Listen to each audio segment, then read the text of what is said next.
Buenas tardes. Disculpen el retraso.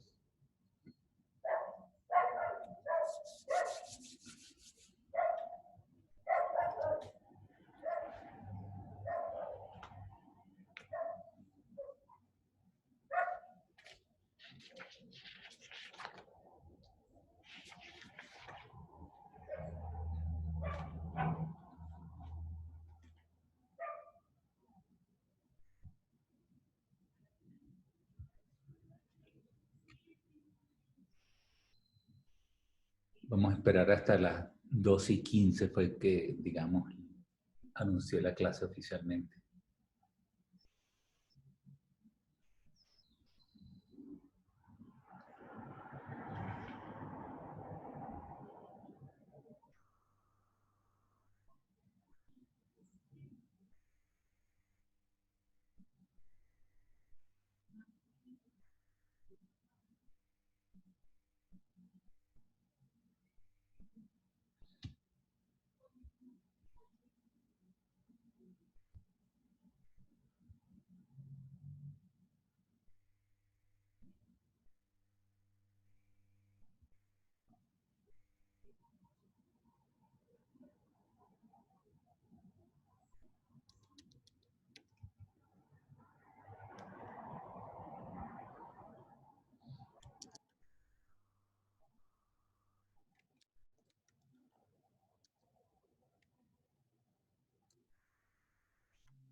Sí, 2:15.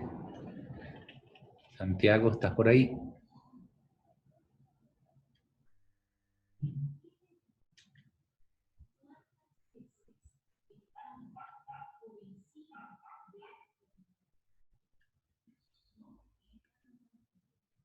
¿Qué pasaría con los demás estudiantes?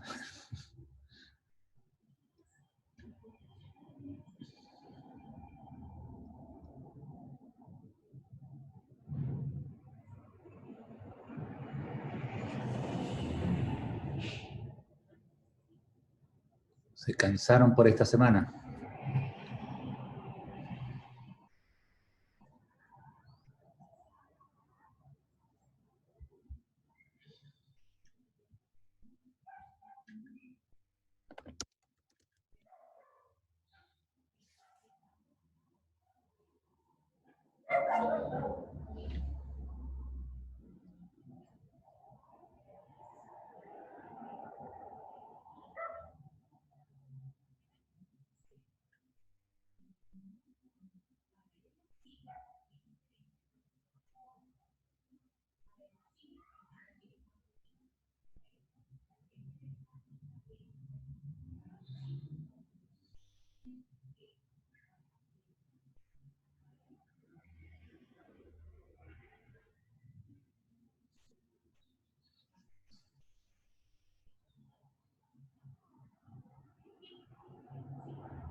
Ok, empezaron a llegar en masa.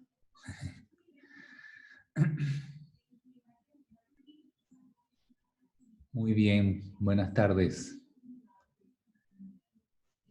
Good afternoon. Buenas tardes. Buenas tardes, good afternoon.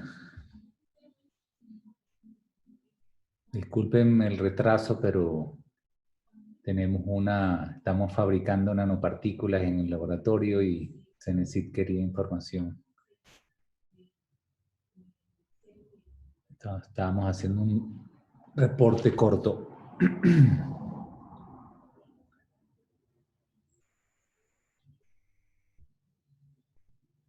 Profe, ahorita tienen que, ¿cómo es este organismo que les autoriza o como que inspecciona que el laboratorio cumpla con las condiciones? ¿Es ahorita ese paso? ¿Por qué? Tú dices por lo que acabo de decir del Cenecit.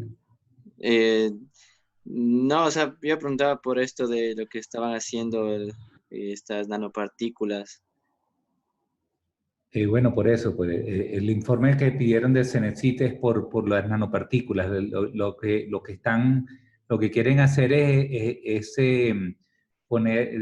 hacer disponible financiamiento para generar para la elaboración de nanopartículas. Hasta ahora lo hemos estado haciendo un poco con la plata del bolsillo de cada quien y entonces va a haber financiamiento de Cenecit.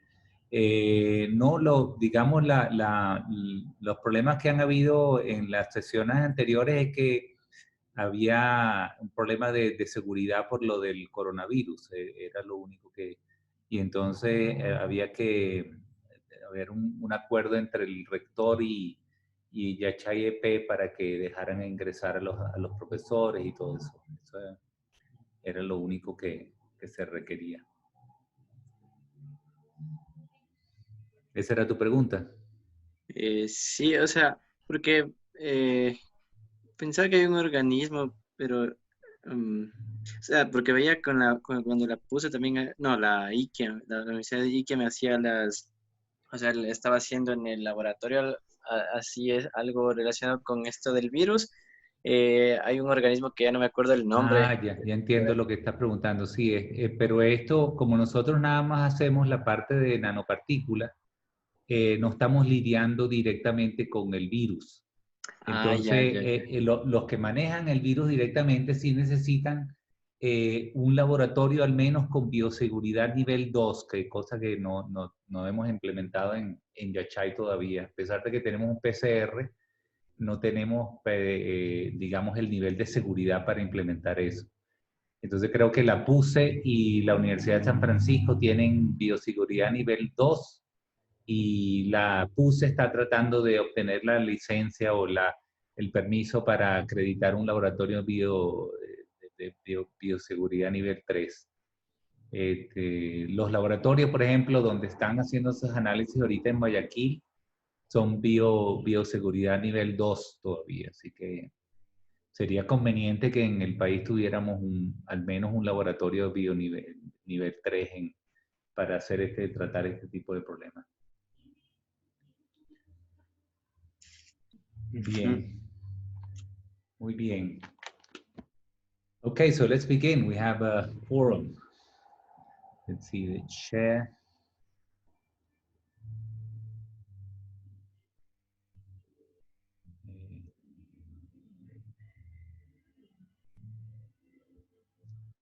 Okay, so we're going to start the class today by doing some exercises. So you see some exercises in ambipolar transport. So you see what kinds of situations you most probably have in semiconductors. Okay, so ambipolar transport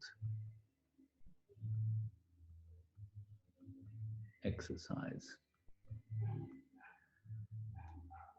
Okay, so this will be just a walkthrough different experimentally relevant situations, okay, with the corresponding idealization so that we can solve the equations easily.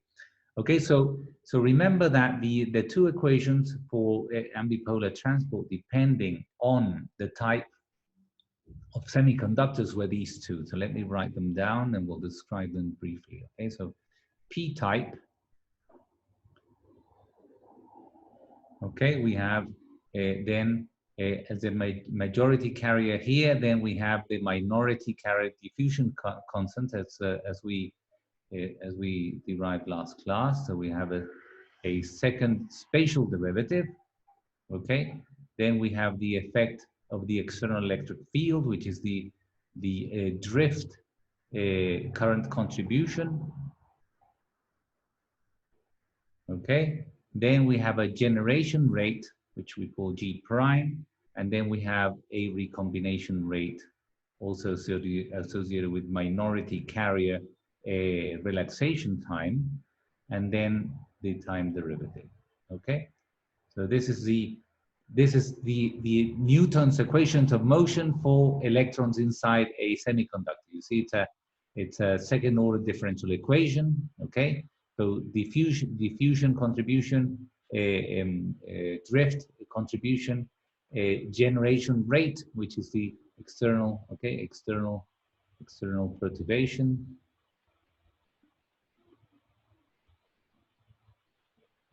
Okay, and then we have the recombination rate, which is how this external perturbation is relaxed. Okay, recombination, because eventually this external perturbation, it has to be relaxed all the way back to thermal equilibrium. Okay, so so that we have the equilibrium distribution at the end. Okay, and then we have a first time derivative here, which is typical of a diffusion equation. So a purely diffusion equation would be like this. And this, if we had no diffusion, we would have also a drift equation with a first derivative and a first derivative in space. Okay, so there are those are different limits in which we can have different physics associated with the problem. Okay. Okay, so we combine all the physics of drift, diffusion, generation, and relaxation in this equation. So it's a very complete equation. And for n-type semiconductors, again, this is the majority carrier will be n, so we have the diffusion constants associated with p. Okay, and we have, again, we always refer to delta n. Let's call it delta p here, although we remember that delta n and delta p are the same. Okay, so whatever carrier we generate, negative carrier we generate a hole associated with it. Okay, so let me just put delta p here.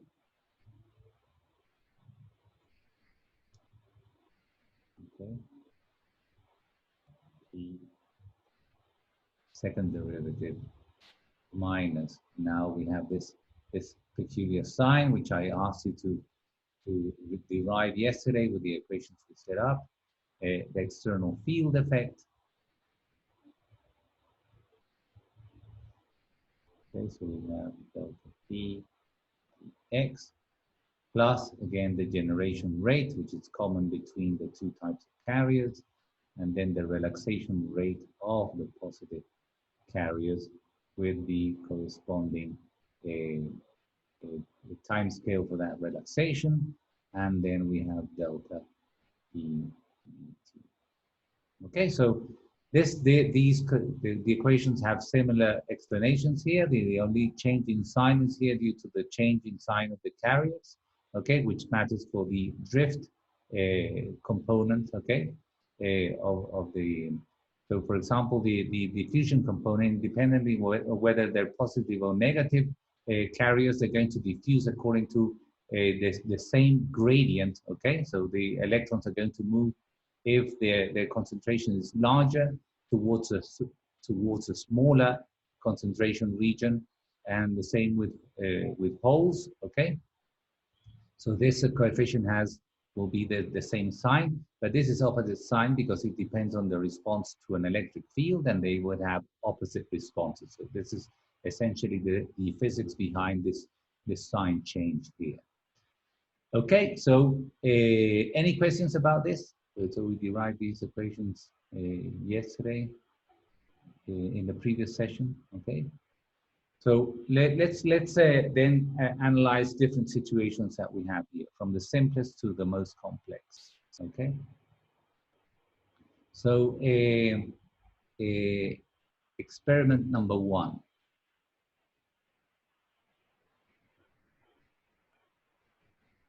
Okay, so let's suppose we have an n-type semiconductor. So we choose the corresponding equation from here. So the n-type would be this equation here. Okay, and we're going to assume, okay, we assume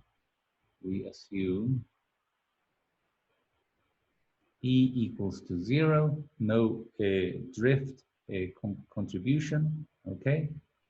And we're going to assume that we have a generation rate, G prime, at T equals to 0, okay? And G prime is equal to 0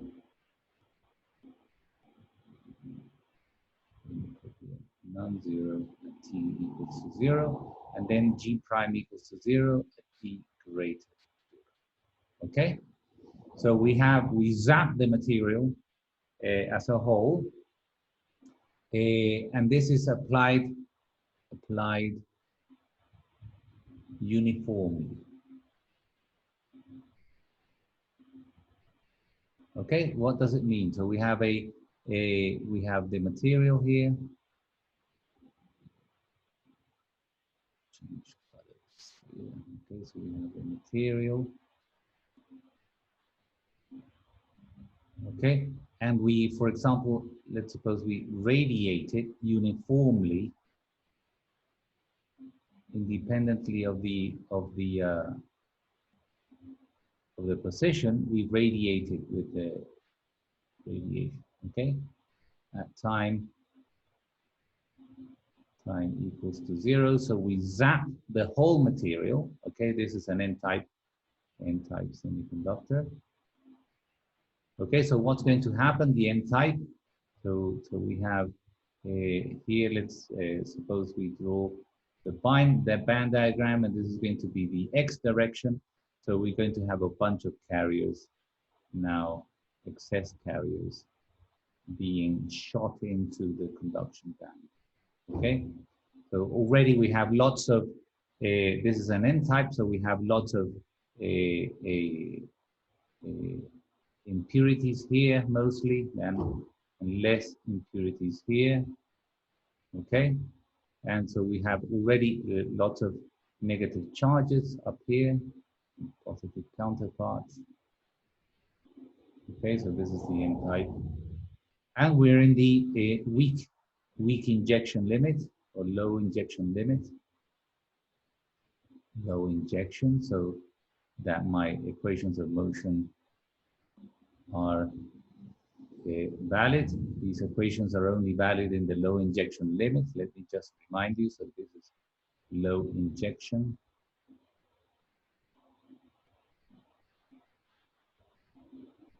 Limit. Okay. So we have, okay. So we excite the system uniformly. So independently of x, we're going to have excess carriers here uniformly distributed along all this dimension x. Okay. Okay, and if the material is three-dimensional, we're going to radiate the three-dimensional material. So, here we just put the one-dimensional limit, but this is supposed to be uniformly distributed. Okay.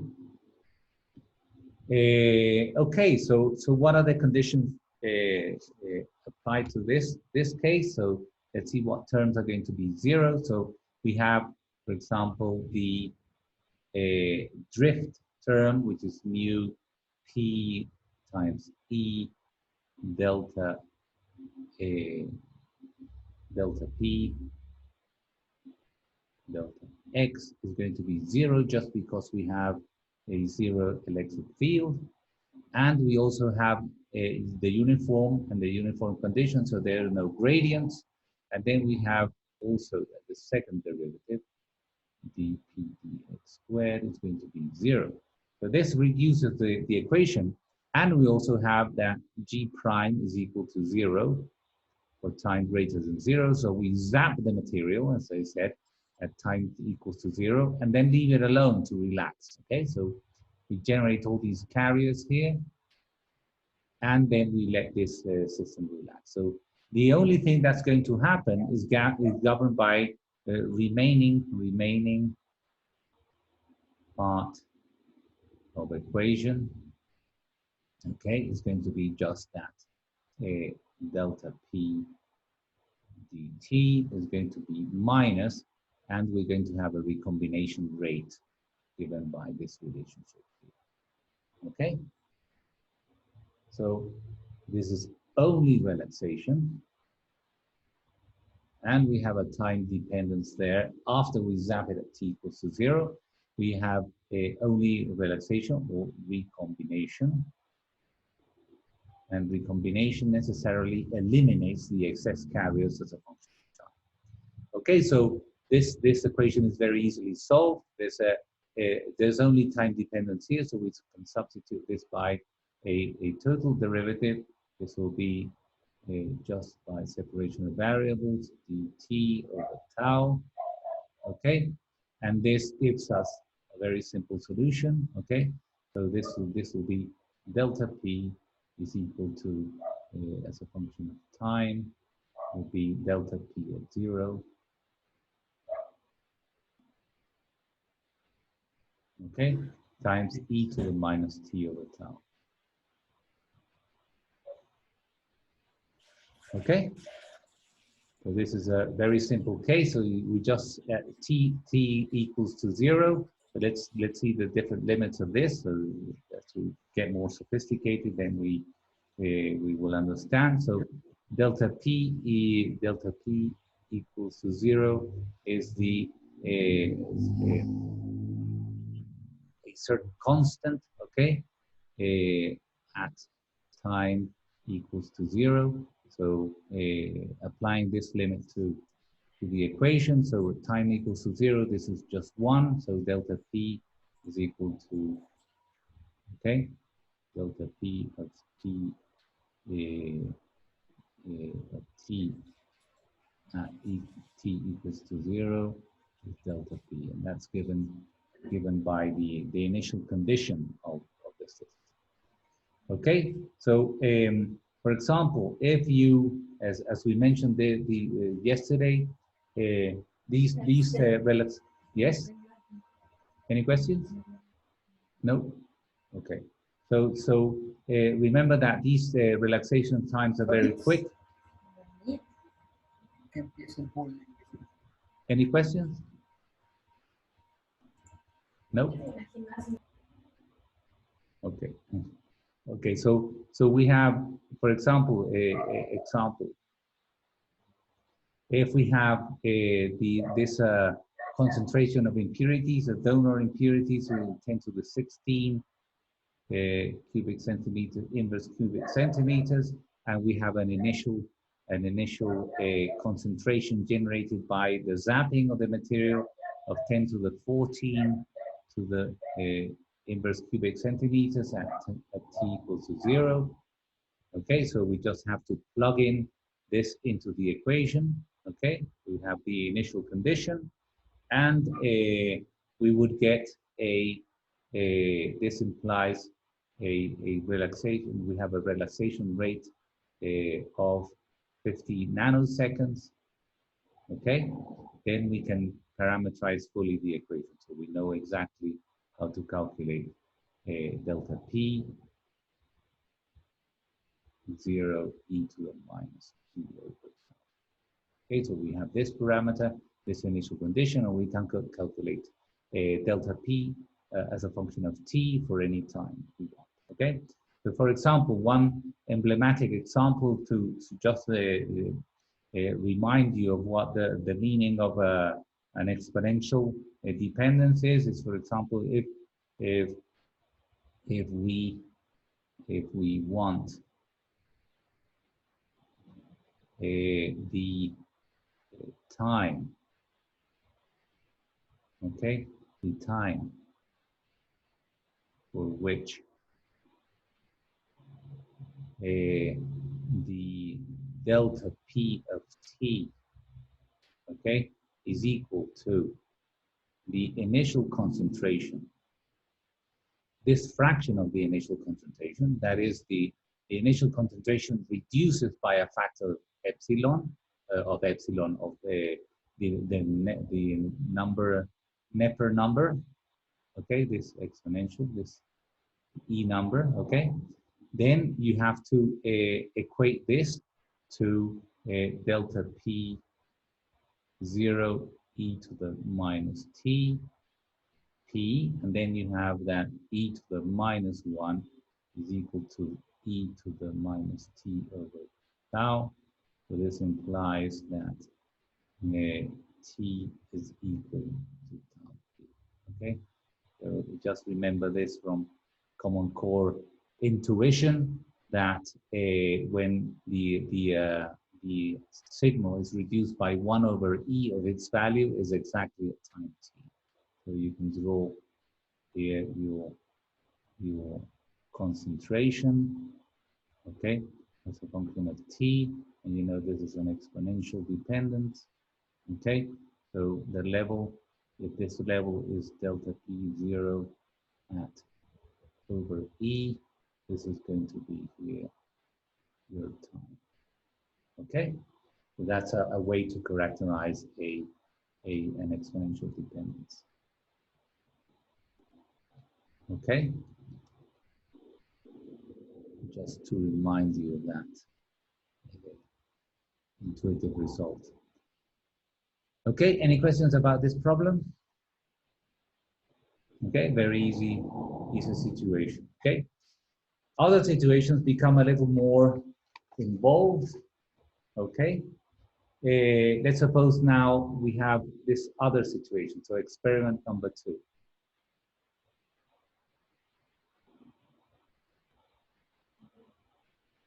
Okay, so we're going to have exactly the same situation as before. So let's suppose now we have this block of material, but instead of stopping the radiation process, okay,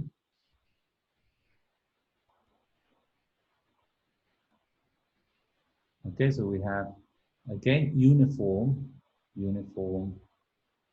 radiation,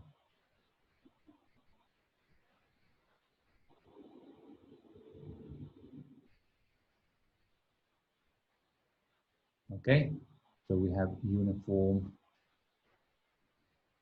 radiation,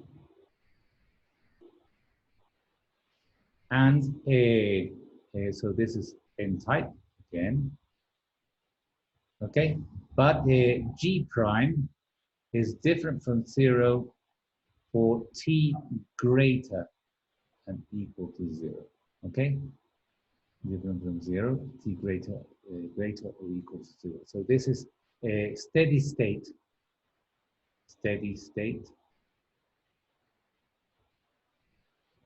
uniform radiation.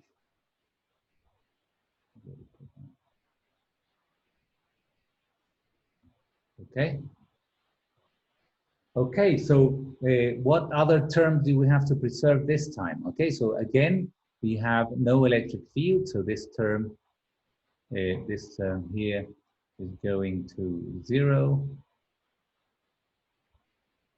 Okay, then we have also that this second derivative term is going to 0 because again we have uniform radiation, so there's no variations in space. Okay, but we have a generation rate which is different from 0 and it's permanent. It doesn't disappear at time equal to 0 after time equals to 0. So the only change in the equations is that we have to add the generation rate.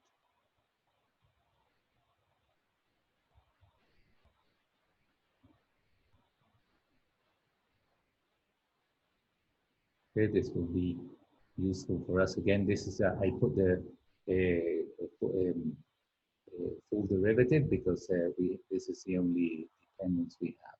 No dependence in space. Okay, so now how do we deal with this generation rate? Well, this is amounts to just dealing with a little bit different from the previous case, and we'll get a different initial condition for the problem. So we just have to rewrite the previous equation in the following way. So for example, let me rewrite it here so we can't be looking at the previous view graph.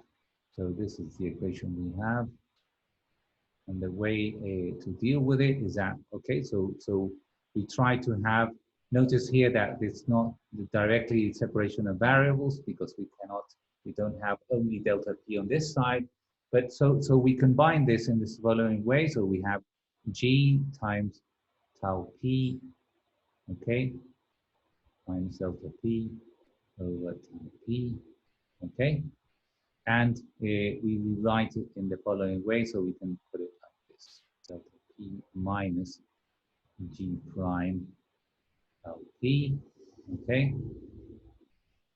And here we take advantage of the fact that the generation rate is a constant and also the time is a constant, so we can put that combination inside the derivative here.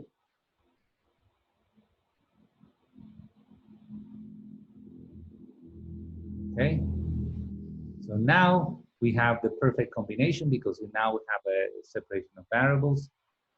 So we can write this like this. A separation of variables in a trivial way. Okay, so we have delta P minus P prime of P, and this is equal to the, okay, and this is equal to, okay, so this is going to be minus dt over tau P. Okay, so we can solve this the same way as we did before, and we're going to get just the delta P, okay, minus G prime tau P is going to be equal to some constant tau. Okay, so we need an initial condition for a differential equation with the first order in time. We need an initial condition for the time dependence. So let's suppose that delta P, so let me write it one. Delta P is going to be C times e to the minus tau over P plus G prime tau P. Okay, so let's suppose at time equals to 0, which is the initial condition. Okay, we have that delta P of 0 is equal to 0. So, so if we set here 0, we get a 1, and we have that, and this is equal to 0. So we have that C plus G prime tau P is equal to 0. So C is equal to minus G prime tau. Okay, so we determine this coefficient, which is the only condition we need. Okay, initial condition. Okay, I'm sure I'm reminding you of all these things that these are not new. Okay, so we just substitute now this value for C here, and we get the full solution once the initial condition has been given. So delta P is going, as a function of time, is going to be G prime tau P1 minus the exponential of T over tau. Okay, so what's going on in this equation? Now we have a constant generation rate. So we have at time equals to 0, this is 1, so we get 0 as we wanted before. Okay, so this satisfies the situation at time equals to 0. And what happens at when time goes to infinity? Then we have that this is going to 0 when time goes to infinity. So we get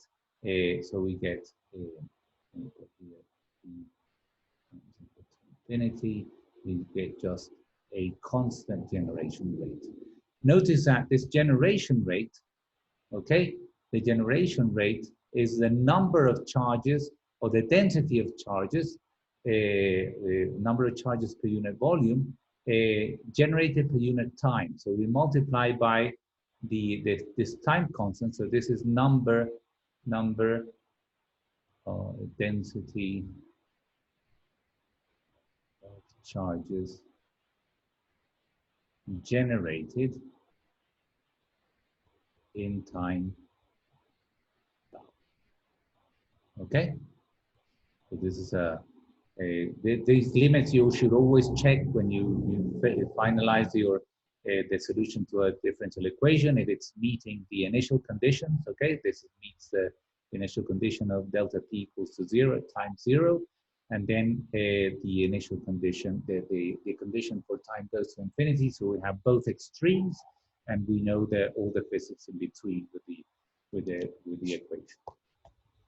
Another way to obtain this this correct limit is to another way. Let me put it here. Another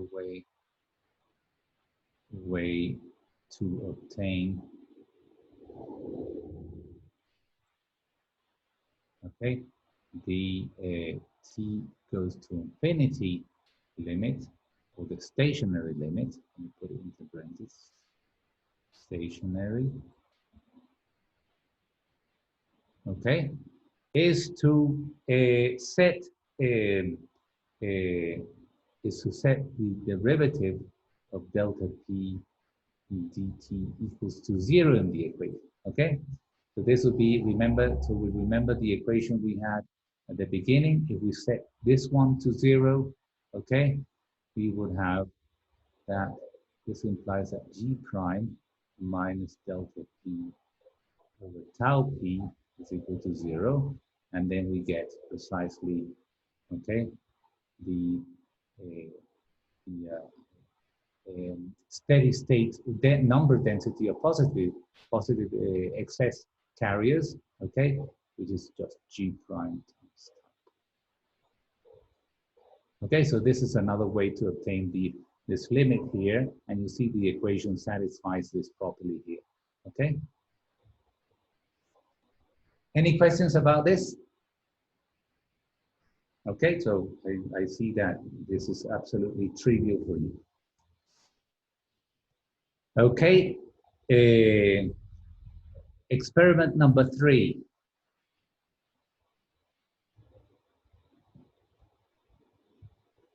Okay, so these are things that you could be doing in the lab to test these things. Okay. Now, let's suppose that we have a generation rate. So let's study this steady state. Steady state. Okay, so directly we know that we're going to apply that delta p with respect to t is going to be 0. Okay, that's a steady state solution. Okay, and we generate excess carriers. Okay, at x equals to 0. Okay, so g prime different from 0. Okay, and then we let and we in conditions where we have external electric field 0. Okay, so so we generate a pulse. Okay, so this will be a pulse. 1 second.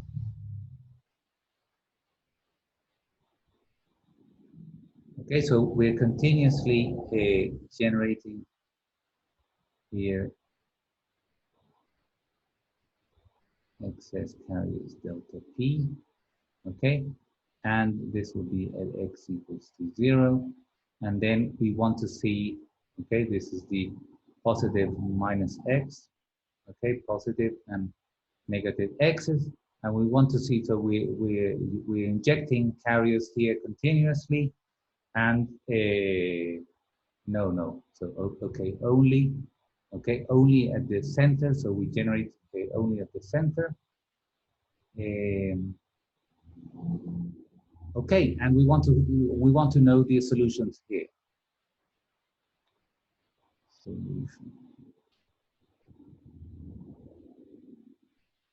outside this region. Okay, so let's see what terms are relevant in our equation. So clearly we're going to have, if we only generate carriers in at this point, we're going to see no generation at this point. So we are just going to be relaxing, okay, the the excess carriers that are so we have from here, we're going to have diffusion only, okay, and diffusion in this direction. Okay, and you can see that from the equation. We have an excess concentration here. We have no concentration here, and we have the diffusion process. So we have now dP. So we have to preserve this term, okay, because we can have a diffusion of carriers moving outside the region where I generated them. Okay, no linear term because the external electric field is zero. We have a, let me put this, we have no generation rate. Okay, so this is for x different from zero. Okay, no generation rate. Okay, so this should be zero. We will have recombination rate, okay? And no time dependent because we're dealing with the stationary state. Okay, so this is going to be zero. Okay, so we're left with a very simple equation. We just have the diffusion contribution, okay, and we have the recombination contribution.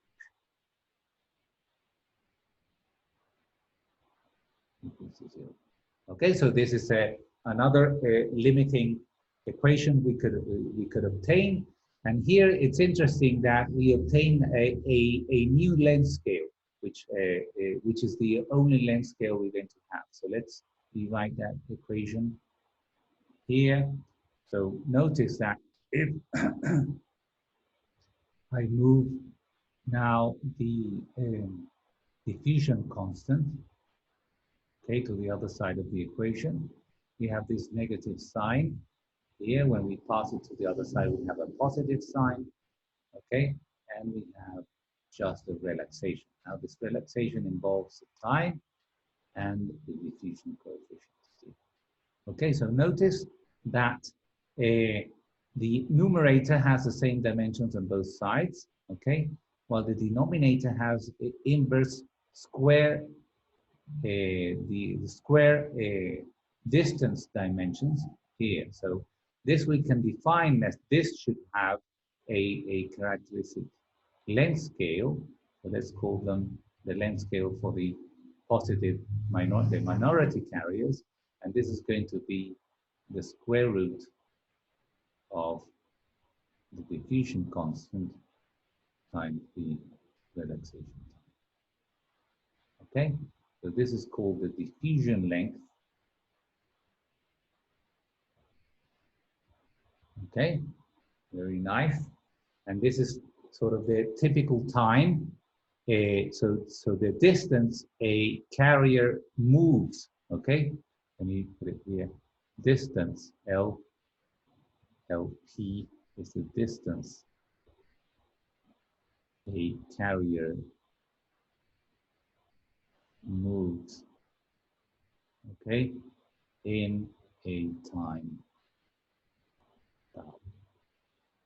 Okay, and this is very different from the because remember that we had this relationship before. We have the mean square displacement for a diffusion in response to a gradient of concentration is behaving precisely like the square root of the diffusion coefficient, okay, times the time. So it's a square root depends on time, okay, and that's why this has the same dimensions as this equation here, and this should be square root of this. Okay. Okay, so the diffusion is much slower than the drift. The drift is linear in time. Okay, notice. Okay, drift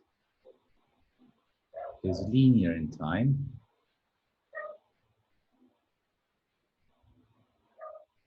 Okay, while diffusion is square root of time, so it's much lower than drift. Okay, so these are the two the time scales that are competing in this problem. Okay, so in this problem we have purely the diffusion time scale, because this is the only mechanism having no external electric field.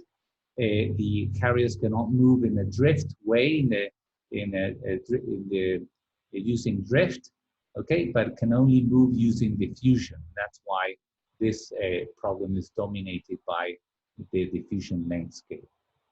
Okay, so we can just solve this equation. Okay, the solution to this equation. Okay, we know from common core differential equations that this solution is going to be of this form. So delta p, okay, is going to be the function of space, because we are in the steady state situation. So this is going to be a over the diffusion length, okay, plus b e x. So it's a combination of both. Okay. Okay, so both of these solutions cannot apply to both sides of this problem. Okay, so we have the positive x solution and the negative x solution. Okay, so this means that in the positive side, this would increase monotonously. So b has to be equal to 0 on the positive side. Okay, so b equals to 0 for x greater than 0, because otherwise the solution would diverge. Okay, and a, on the other hand, has to be equals to 0 for x less than 0, because then this would blow up on the other side. Okay, so the solution is a e to the minus x over L sub p, okay, for the positive side, and b equals to b times e to the x on the negative. Okay, so this we would have a solution delta p of x would be a e to the minus L over p, okay, for x greater than 0, and b equals to x over L sub p for x less than 0. Okay, so that would be the full solution for that problem. Okay, and notice also that a delta p, so the generic solution would be delta p is equal to some delta p at 0. Okay, this is the spatial now for e to the minus x, okay, over lp is for x greater than 0, and at x equals to 0, delta p is equal to delta p of 0. So we are constantly, okay, constantly injecting, okay, charge at x equals to 0. Okay, so this will be the solution for that case. Okay, any other comment with respect to this situation?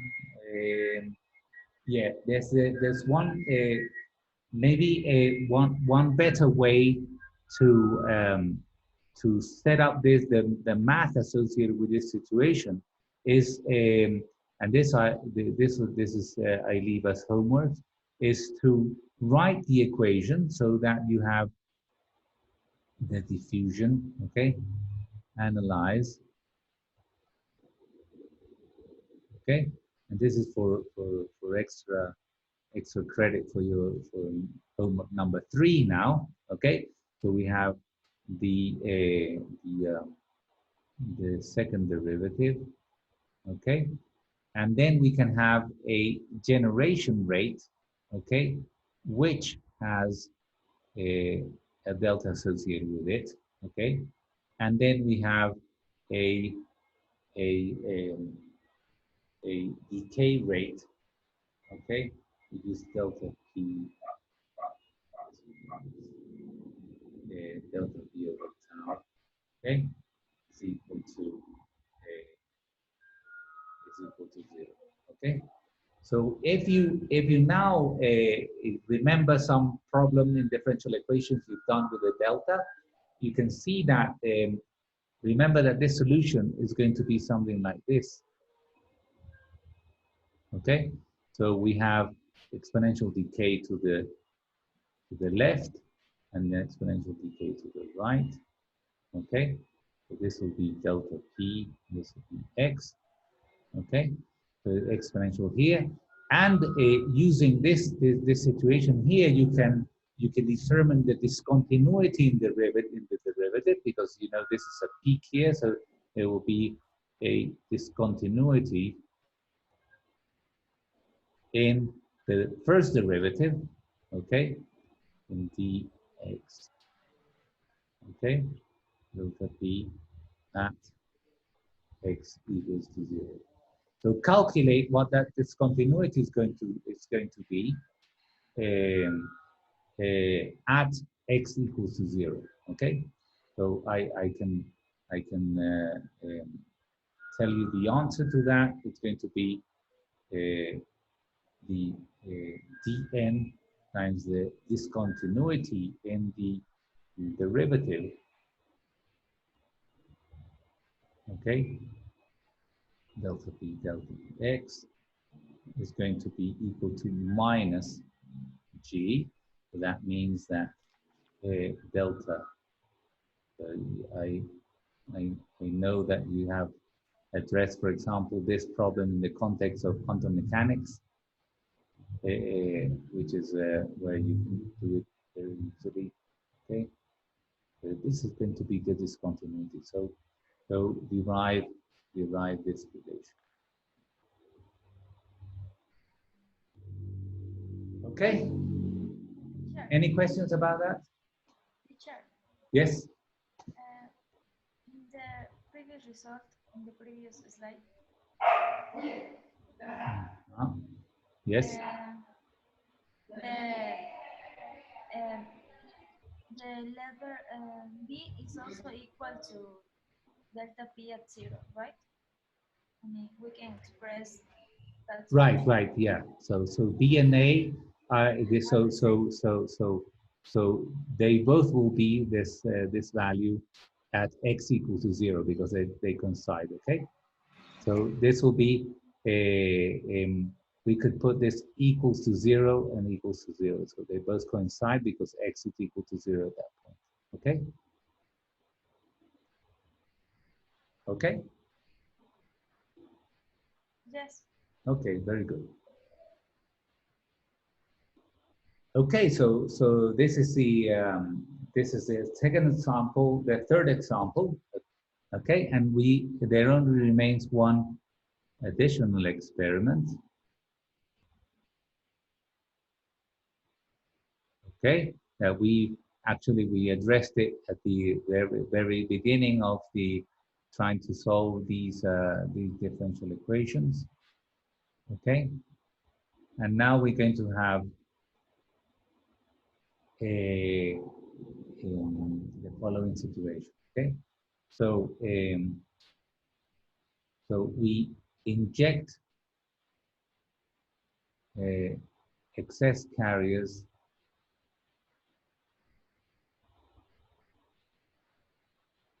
at time equals to 0, okay, at x equal to 0 only, okay, okay, and we study time dependence. Okay, so we don't want just the stationary state, which is obviously if we inject at time equals to 0, at x equals to 0, and then cease to inject, okay, then we have g is equal to 0 for time greater than 0, okay? So the steady state is going to be that all the excess carriers disappear completely, okay? So we want to do now the time dependence, okay? So now we would have, again, we have external field equals to 0, okay? So no drift contribution again, and we have the equation then to solve. So the diffusion constant, delta n, delta x squared. And we have as g prime is equal to 0 for time greater than 0, that's a region where we're going to solve the differential equation. So we have the recombination rate, and then we have the time dependence. So we need to solve this equation. Okay, so as I told you, we will have here two time dependencies. So remember that this was solved by considering that delta p is going to be some p concentration as a function of x and time times e to the minus, and we have some relaxation rate like this. Post solution. Okay, and so the full solution is going to be of the form. So remember, so we substitute into the solution into the equation of motion. So actually, this is a simpler case than we solved before, and we're going to obtain here that in the absence of drift, we're going to have that your equation as a function of space and time is going to be this exponentially decaying component, and then we're going to have a Gaussian profile. Okay, so over some normalization constant. Okay, so we know that we must conserve the amount of charge that was injected initially into the system. So this obeys this relationship here. So we have that the Gaussian, this is just described a Gaussian, which is spreading, okay? So this is spreading.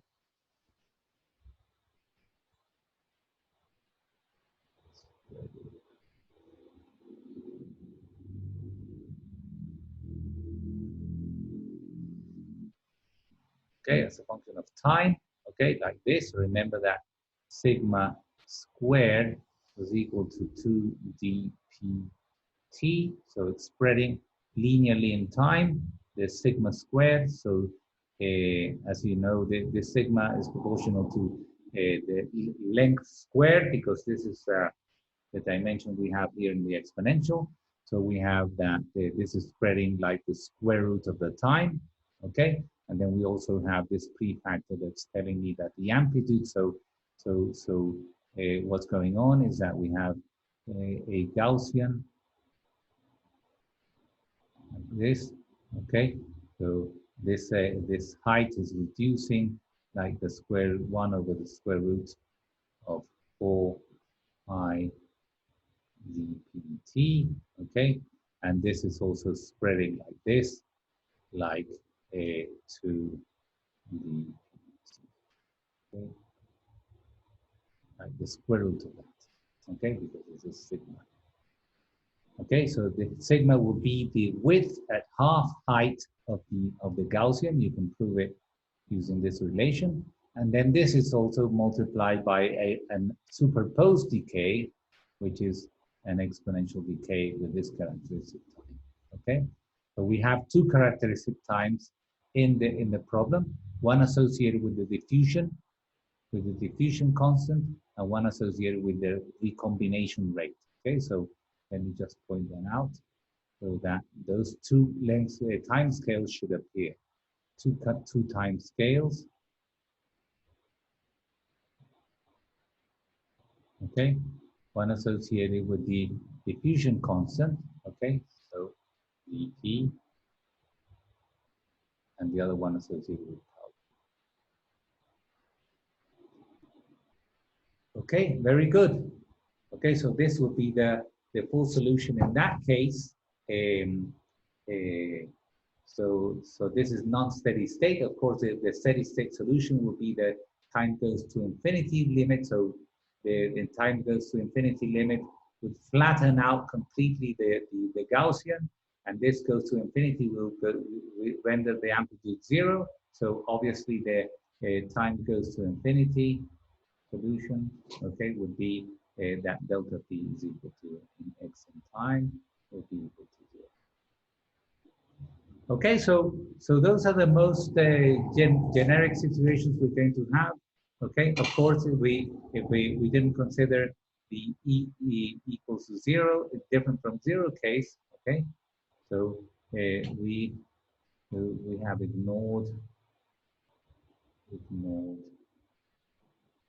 E. Okay, the electric field.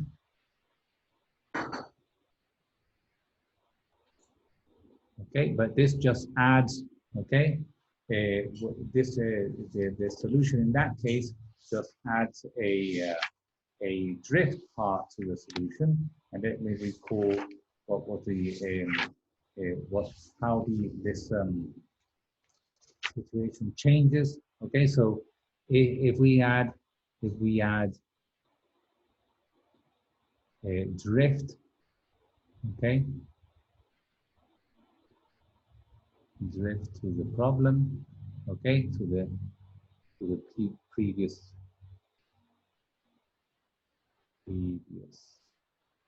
problem, then the difference will be that delta p will have the exponential tau p, so this the same factor, okay, by dt, okay, but then you will have an additional term here associated with the motion of the center of the Gaussian, which is moving according to the mobility times the electric field times t squared over 4.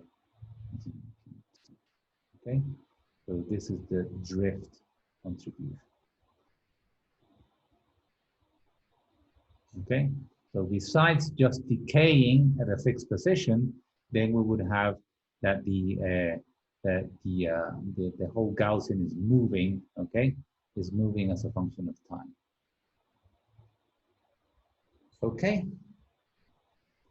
So, any questions about this?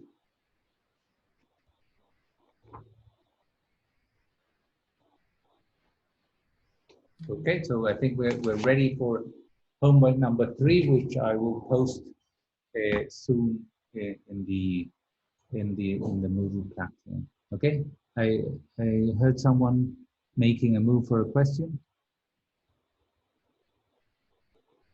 No. Professor, I have a question. Yes. I don't really understand the part you said about the ocean like moving along the graph, let's say, along the time.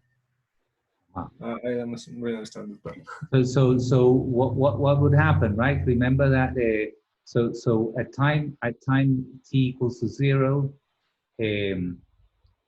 at time equals to 0, we have a delta function. So this so the physics would be we have a delta function here at time equals to 0. Okay, time equals to 0. Okay, and then what would happen if we have no electric field? So this just widens, right? So let's put electric field equals to 0. This widens, just widens like this. The very peaked at the beginning. Okay, and then just lowers its amplitude. Okay, and okay? And this would be always at x equal to 0, x equals to 0, okay? So this would happen if the electric field is equal to 0, okay? Okay. Okay, so what happens if you put an electric field? Then this is going to move. So we would have the same drawing, okay, but this x will be changing like this this factor here, okay. That's all that's going to happen. So instead of just having a static thing decaying around x equals to 0, then we would have, okay, if e different from 0, then x would move. Okay, let's put here, this would be the average x value. Okay, the average x value here, which is stuck at x equals to 0 in the absence of an electric field. Now this would move like mu p e times t. Okay, so this will be a ballistic motion of the Gaussian moving according to the mobility of the electrons, okay, or of the excess carriers. Okay, is it clear? Yes? No? I say that it would be like a wavelet that decays. That's right. It would be, I mean, a wavelet is an intrinsically non-linear object, but I mean, this is sort of the same idea, right? You have a localized excitation, okay, that either decays on the same point in the absence of an electric field, or if we have an electric field, then the wavelet is sort of moved like as if it were a single particle that moves like in a drift in the form of a drift current. Okay, so this would be like a particle that is sort of disappearing as a function of time, but moving to the right if you have an external electric. Okay. Okay. Okay. Good. Okay. So let me just spend now the 10 minutes we have, and I'll set up the next section, which is understand. Another question. Sorry. Sure, Now sure. that I think about Yes. that. Yes. We don't consider like boundary condition, like having a finite semiconductor. I mean, having boundary conditions. Yeah. Okay. So yes, this is what we're going to address in the next section. Remember that here. Let me put that. That's a good question. So we have always assumed, okay, an infinite system. Okay. Okay. So that is why you apply an external electric field, and this just can move all the way to infinity without touching a surface. Okay. If you have a surface, okay, then there are classical, okay, okay, if the system is finite, if the system is finite,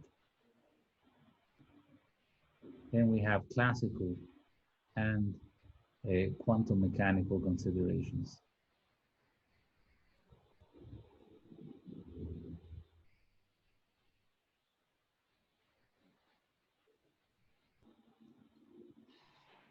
Okay, what would they be? Considerations.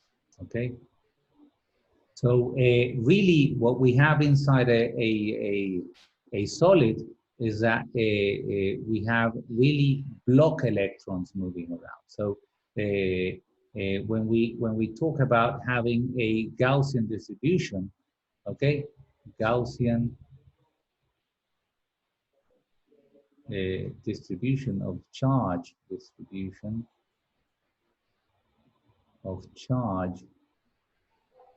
okay, is a semi-classical solution.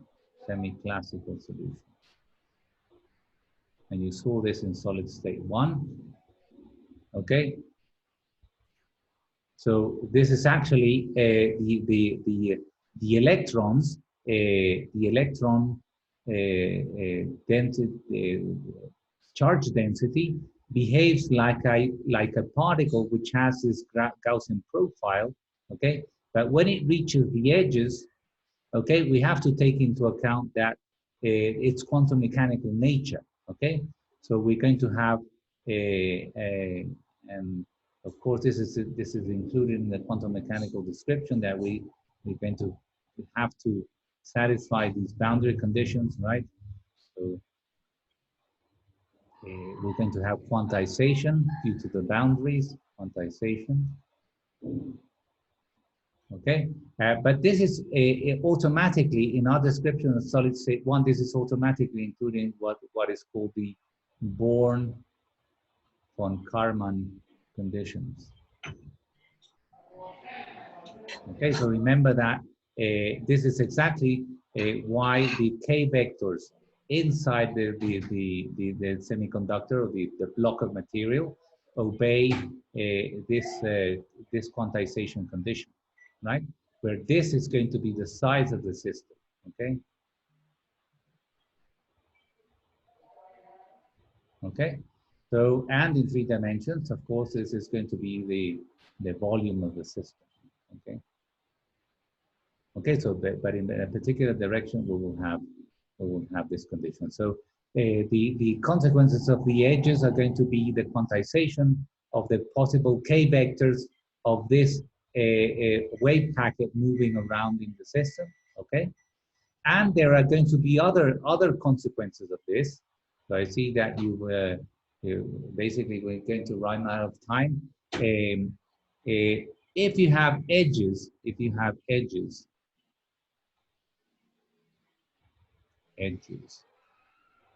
okay, then you're going to have the picture is not just going to be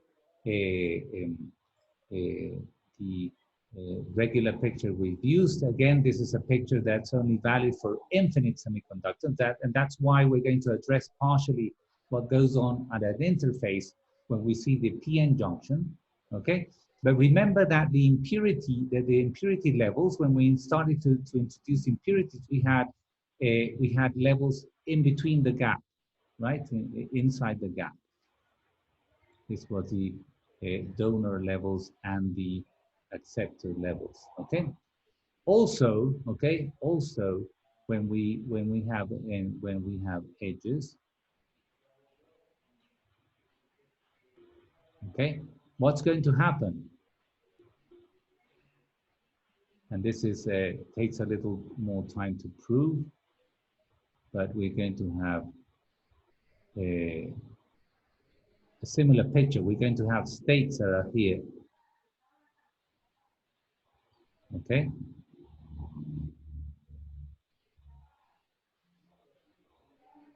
So these are going to be edge states. Okay, so this is another situation which is going to arise that you're going to have, for example, the possibility of generating excess charges from the valence band to the conduction band, but you could also have excitations generated some excess carriers because of transitions between the edge states and the fact that you have a surface to the conduction band. Okay, so so this is generally two things that are going to happen when you have edges in the system. Okay, and of course the scenario that I was going to put that I was going to begin before Ronald's question is that let's suppose now that this is another way to have edges. So if you have now a P semiconductor here and an N semiconductor here, then the presence of this edge will generate if you have a p-type, so you're going to have lots of excess carriers here, okay? And then n-type, you have lots of negative charges here, excess carriers. And now we're going to generate diffusion of these carriers.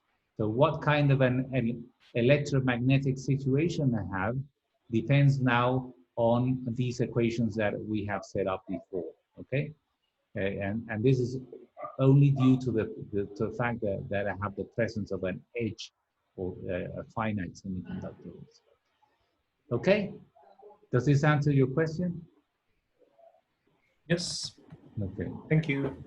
Okay, so let's stop here then, and we'll start with the p-n junction next class. Okay? Any questions?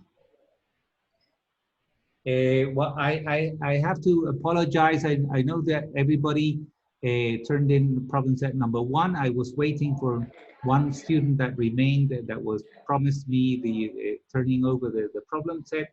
So Werner is solving, is making the correction, so I can post, like one of the students suggested, I will post the corrected homework in the Moodle. Okay, so you can look at what you did and what the correct solutions are. I have already written up all the solutions to the problem set 1, and hopefully by Monday you should have this in the Moodle all correct.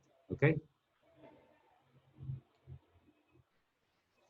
Professor, what about the homework that was due today? We were thinking that maybe we can give you that homework on Monday too. Because, Yes. Okay, fine. Yeah. So turn it in by Monday. Okay. I will discuss with the student that was behind to see if he can turn it in also by next week. Okay. And I will post during the weekend. I will post homework number 3, so we could consider that we're almost approaching half point of the semester. Okay. okay. Good. Thank you. Okay. Okay. See you on Wednesday again. Okay. Thank you. Bye, teacher. Bye bye. Bye, See you. teacher. Bye. That's it.